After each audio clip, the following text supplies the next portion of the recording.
Dear friends, we are very privileged today.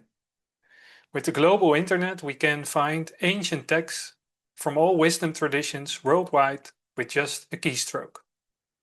Many of them have been translated into a language most of us can understand. There's wisdom available to each of us that is at least the size of the great library of Alexandria. The only problem is that it is buried under a growing mountain of irrelevant and sometimes even misleading information. But if it were not for HPB and her teachers, we would not know where to look. We could not have profited as much from this advantage as we can do now with our knowledge of Theosophy. They showed us the universality of wisdom in traditions worldwide and at all times. They showed us their common divine source, the Lodge of Wisdom and Compassion, which has been working to divulge this wisdom from the awakening of humanity 18 million years ago until the present day with continual cyclic impulses. Until now we have addressed a few traditions before the impulse of 1875, springing from the universal source in the mystical East. First, some Eastern, such as the one from Lao Tzu. Secondly, the Pythagorean tradition, an impulse of wisdom from east to west. And thirdly, the Egyptian, another tradition coming from east to west, but with quite a distinct flavor. In the West, the last two traditions culminated in another big impulse, the most recent from those that we addressed, before the impulse from HPB and her teachers 150 years ago. And that impulse is what we have titled Platonic Theosophy.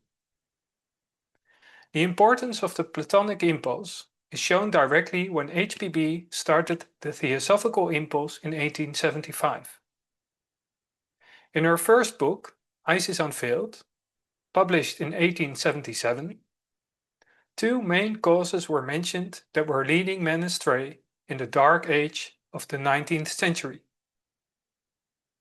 Dogmatic theology leading men to blind faith and superstition on the one hand, and scientific materialism leading men to the idea of the survival of the fittest and selfish sensualism on the other hand. HPB writes, "It is the Platonic philosophy, the most elaborate compend of the abstruse systems of old India, that can alone afford us this middle ground. Platonic philosophy is theosophy at its essence. Just before the TS was founded in 1875, in 1869, the Platonist Alexander Wilder published the essay New Platonism and Alchemy, including a sketch of the doctrines and principal teachers of the eclectic or Alexandrian school. Alexander Wilder was a great contributor to Isis Unveiled, although he did not wish his name on the book. Blavatsky writes that it was Wilder who wrote the major part of the introduction before the veil of Isis, which was largely based on the aforementioned essay. The first part of Wilder's essay, Eclectic Philosophy, is about a great attempt to bridge religious and philosophical traditions from east to west during the first centuries of our era in Alexandria.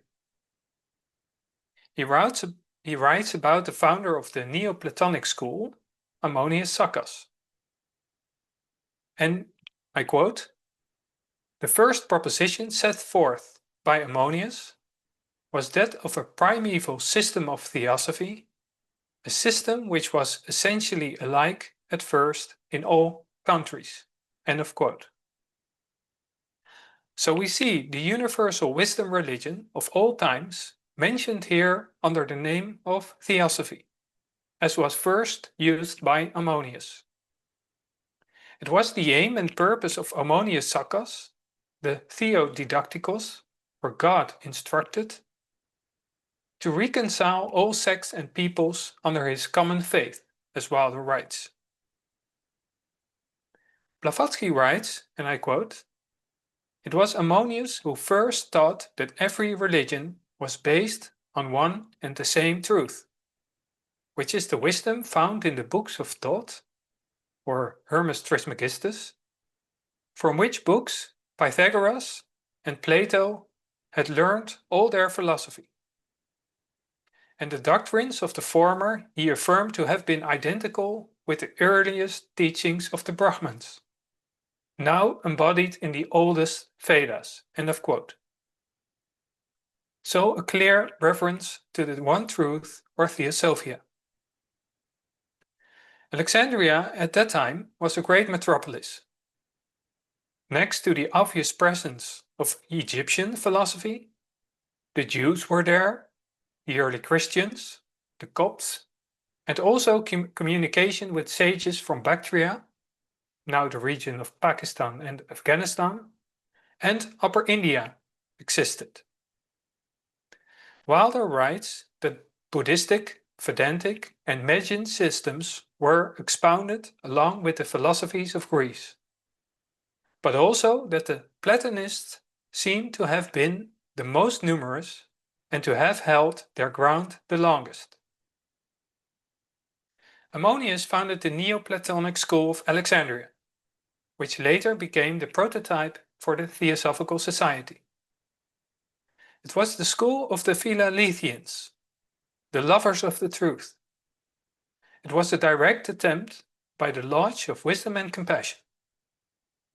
Ammonius was allowed to, and I quote, "benefit the world by teaching those portions of the secret science that were permitted by its direct guardians to be revealed in those days."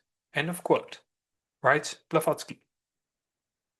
Ammonius reportedly did not write anything himself. We only have the writings of his pupil Plotinus and of Plotinus' pupil Porphyry. Now, Neoplatonic doctrine was, for a large part, the esoteric doctrine of the Platonic school, the teaching that Plato and the early Pythagoreans taught secretly to their disciples. Now, what were some key ideas of this Platonic theosophy? Let's start to show that Platonism is theosophy at heart. Let's take the three fundamental propositions from the Secret Doctrine as the main example of key theosophical teachings. It is not very hard to trace them in Plato's dialogues. First, the wording of the pro, as we are all familiar with.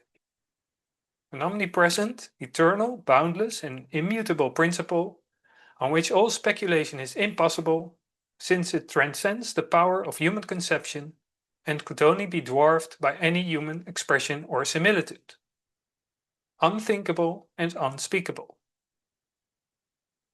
Now, in the description of the One from Plato's dialogue Parmenides, we can find the same adjectives. He writes, if the One is, it is not the many, infinite, without form or shape, that is, boundless, you could say. It is nowhere, cannot be anywhere in anything, omnipresent. It is immovable, neither at rest nor in motion, nor different from itself or another thing, nor the same as itself or another, neither like nor unlike anything. You could say immutable. It has no share of time, nor is in any time. That is eternal. And no name belongs to it, nor is there an account or any knowledge or perception or opinion of it. That is unthinkable and unspeakable. Now, this is just one of 8 or 9 hypotheses about the One in Parmenides. So it is somewhat hidden, but very clear if you have knowledge of theosophy. But Plato could not be so explicit.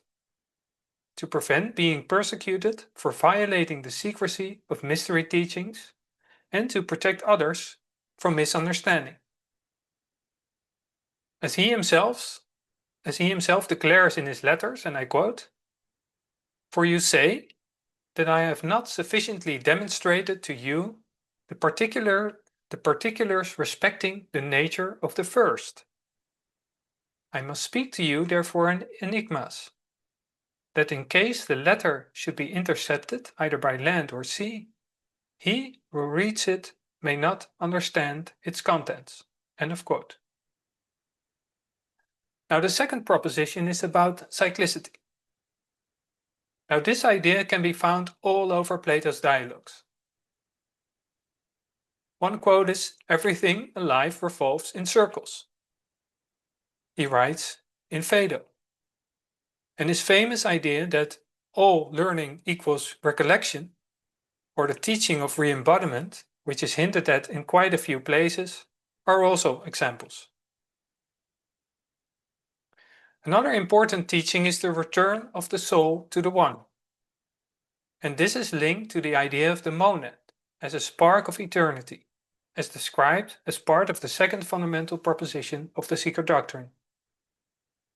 And this also relates to the third fundamental proposition of the secret doctrine, the fundamental identity of the soul with the oversoul and the soul's pilgrimage to evolve towards the level of the oversoul. Plato speaks about homoiosis theoi, the pursuit to unify ourselves with the divine. And this idea is also reflected when Plato described our composite soul in Phaedrus as a charioteer that holds the reins over two winged horses, one beautiful and the other ugly, that must be reigned over, to elevate ourselves to the level of the gods. It was the essence of Socrates' invocation, "Lead me to such a life that the outer man on earth and the inner divine man are one." Now that we have given ample proof that Platonism was Theosophia in essence, let's look at the line of Platonic theosophy up until the impulse of 1875. We will encounter a few messengers, chelas of the Lodge of Wisdom and Compassion, and also other noble men functioning in that line, and we will touch on a few key teachings. To start, we have to make clear that Plato was not the inventor of his teachings. Like all messengers of the Lodge of Wisdom and Compassion, he only passed on what was given to him. And he was himself influenced by Socrates first, Plato being his pupil, but he was also initiated into Egyptian and Pythagorean mysteries. Now Pythagoras was initiated into Orphic mysteries, which originally were of Indian origin, but also into the Egyptian mysteries and Eastern mysteries. Blavatsky writes that in consequence of Pythagoras, and I quote, "Many foreigners were subsequently admitted to share the knowledge of the wise men of the East, who, as a consequence, had many of their secrets divulged. Later still, unable to preserve them in their purity, these mysteries were so mixed up with fictions and fables of the Grecian mythology that truth was wholly distorted." End of quote. Like Pythagoras, Plato tried to purify Greek thought, to rid it of superstition, and to counter the anthropomorphizing of the gods. He tried to show man's divine core, to give birth to man's inner soul, as his teacher Socrates put it. Plato founded his academy in Athens as a new mystery school, and succeeding him, a new succession of teachers started, a new chain of Hermes, until the academy was destroyed in the First Mithridatic War in 88 before Christ. Platonism continued to be taught in Athens during Roman times, but a main impulse was the start of the Neoplatonic school by Ammonio Saccas in Alexandria. Now, if we look at Neoplatonism, it offers some key doctrines from esoteric Platonism or Platonic Theosophy. We will mainly base ourselves on the Enneads, the writings of Plotinus, the pupil of Ammonio Saccas. Plotinus presents what is called the three hypostases, from which the whole of nature or all living beings emanate. A trinity that was probably derived from the Egyptians, who had it from the Indians, Blavatsky writes. It is the trinity or triad of firstly the One, also named the First or the Good. Plotinus describes it as a principle beyond all attributes, including being and non-being. It is not a creator, not even a first cause, since activity cannot be ascribed to the unchangeable, immutable One. At the same time, it is the source of everything. This first idea of the One lines up very well with the first fundamental proposition of the secret doctrine. Secondly, the intellectual principle, also called divine intelligence or universal intelligence, in Greek named nous, which is akin to the Buddhi principle. And thirdly, the all soul, world soul, soul of the all, or universal soul. Now we can see some parallels between the three hypostases and, for instance, the triad of Osiris, Isis, Horus, or the Father, the Mother, or feminine Holy Spirit, and the Son. But also with Parabrahman, Brahman, and Brahma, or with the universal principles Atman, Buddhi, and Manas. As the divine intelligence or intellectual principle has the upward act of contemplating the One, but at the same time emanates the All-Soul, so the All-Soul contemplates the divine ideas of the intellectual principle and emanates all the lower realms up to the lowest matter, Plotinus explains. And it means that nothing is separated. Everything is inextricably linked, and in essence is equal to the One. That also means that it is possible to realize oneness or union with the One. Let's see what Plotinus writes about that. Our thinking cannot grasp the One, as long as any other image remains active in the soul. Therefore, you must free your soul from all external matters and turn completely inward, with no inclination towards what lies outside, and rid your thinking of ideal forms, as you did before of sensory objects, and even forget yourself, and thus come into the sight of the One. And another quote: withdraw into yourself and look. And if you do not find yourself beautiful yet, act as does the creator of a statue that is to be made beautiful. He cuts away here, he smooths there, he makes this line lighter, the other purer, until a lovely face has grown upon his work. So do you also. Cut away all that is excessive. Straighten all that is crooked. Bring light to all that is overcast. Labor to make all one glow of beauty, and never cease chiseling your statue until there shall shine out on you from it the godlike splendor of virtue, until you shall see the perfect goodness surely established in the stainless shrine. End of quote. Now Plotinus was the successor of Ammonio Saccas of the Platonic school of Alexandria. And here another chain of Hermes or Guru Parampara started, of which Porphyry, Iamblichus, Hypatia, Proclus, and Damascius were some notable names. The Neoplatonists reopened Plato's Academy in Athens in the early 5th century of our era, and it functioned until Emperor Justinian closed it in 529 of our era at the request of the last 7 philosophers still functioning there. Damascius was one of these. They found refuge with the Persian Emperor Khosrow. This is an important fact, because the Islamic world began to play a role in the preservation and spread of Platonic theosophy during the dark ages that followed in Western Europe. Now, Islam began, of course, with Muhammad.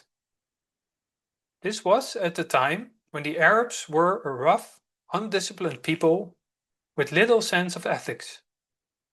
The Arab tribes were constantly at war with much violence. Now, one of Muhammad's most famous sayings was, La ilaha illa la.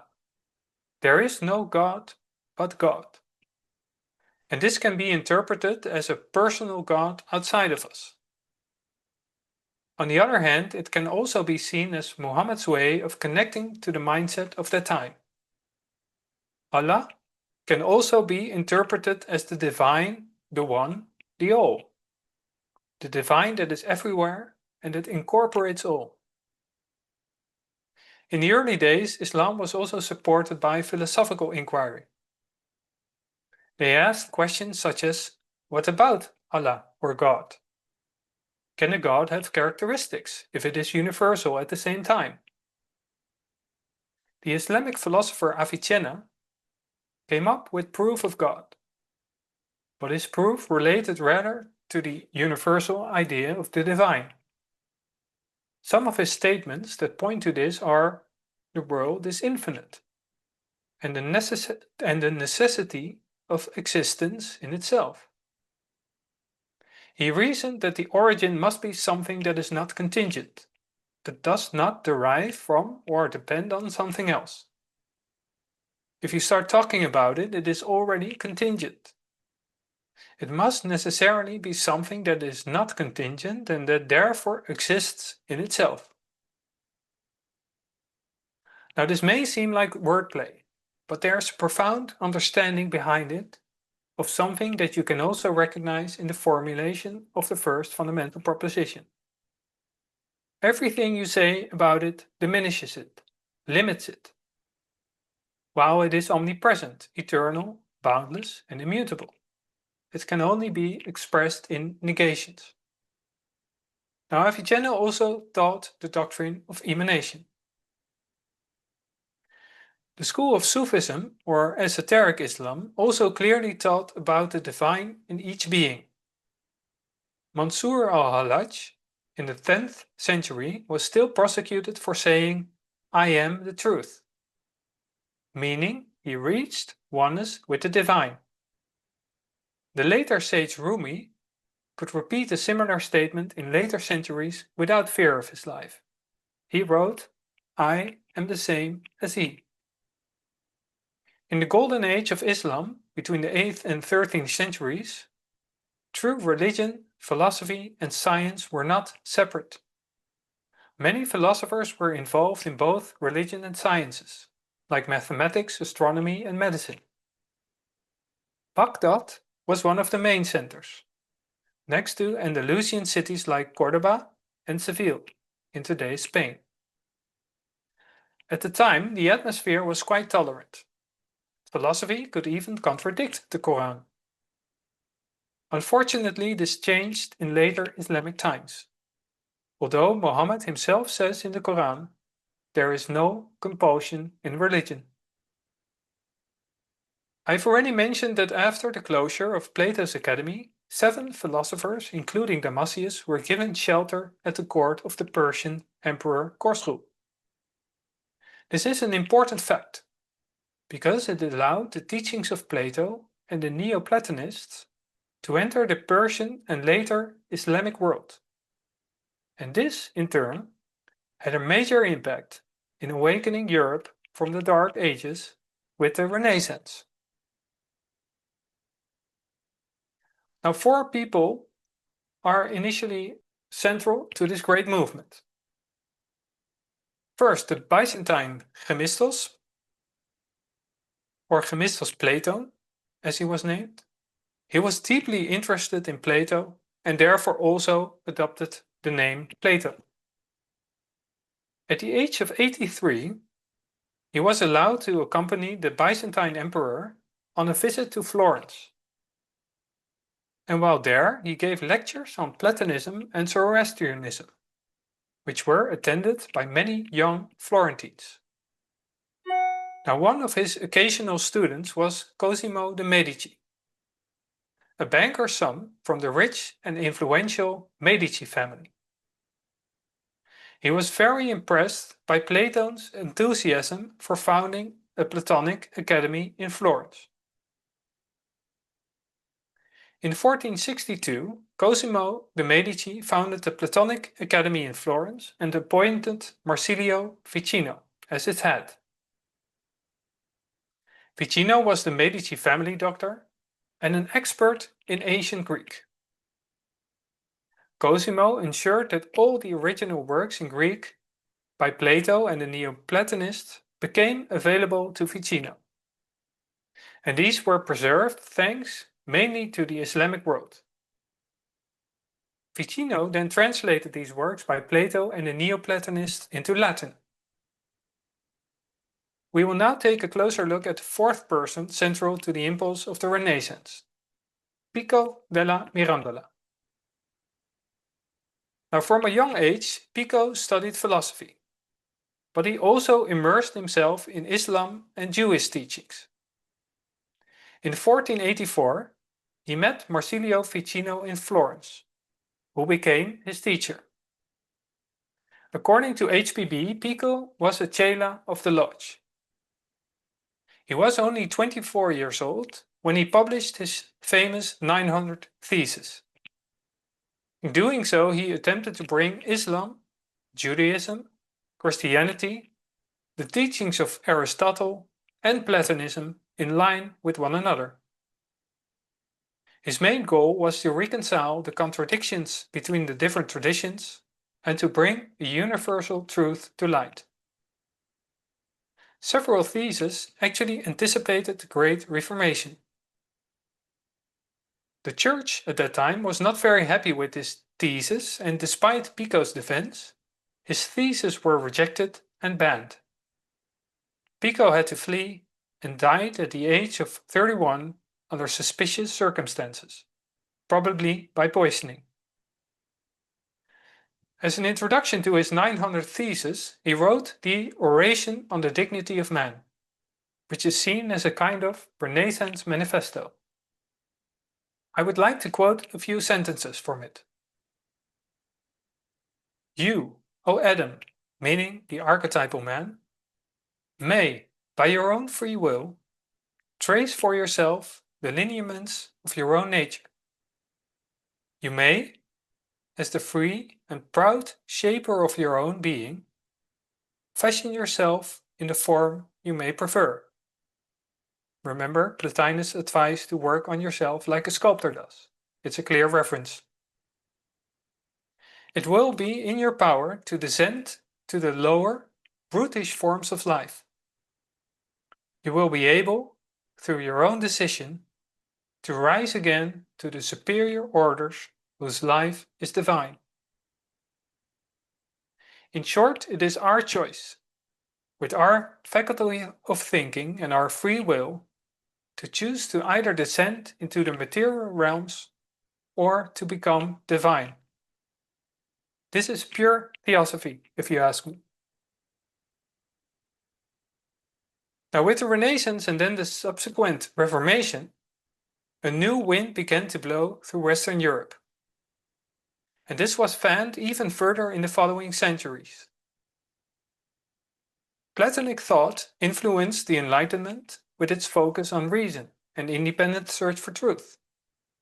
Platonic idealism inspired philosophers as Erasmus, Spinoza, and later on the German idealists of the 18th and 19th centuries, from Kant to Hegel and Schelling. In the English-speaking world, you had people like Henry Moore, Ralph Cudworth, and especially Thomas Taylor, a century later, who translated all of Plato's and the Neoplatonist work into English. Now, thanks to these translators of Plato, a strong influence of Platonic thought was present in the 19th century in the United States. We already mentioned Alexander Wilder, and the right photo is of Ralph Waldo Emerson, the transcendentalist philosopher that studied Thomas Taylor's translations of Plato's dialogues in his hometown of Concord, with people like the famous writer and civil rights activist Henry Thoreau. Emerson is known for his essay The Oversoul, a term familiar to us all from the third fundamental proposition. A characteristic sentence from that essay that reflects Platonic theosophical thought, and I quote, "Within man is the soul of the whole, the wise silence, the universal beauty to which every part and particle is equally related, the eternal one." End of quote. Now, all these thinkers in the line of Platonic theosophy helped to lay the groundwork for the founding of the Theosophical Society in 1875.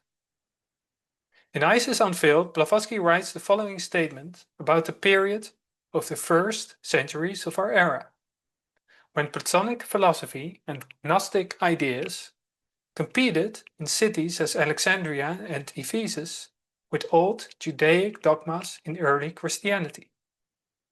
And I quote, "Had not the Christians burdened themselves with the revelations of a little nation and accepted the Jehovah of Moses, the Gnostic ideas would never have been termed heresies.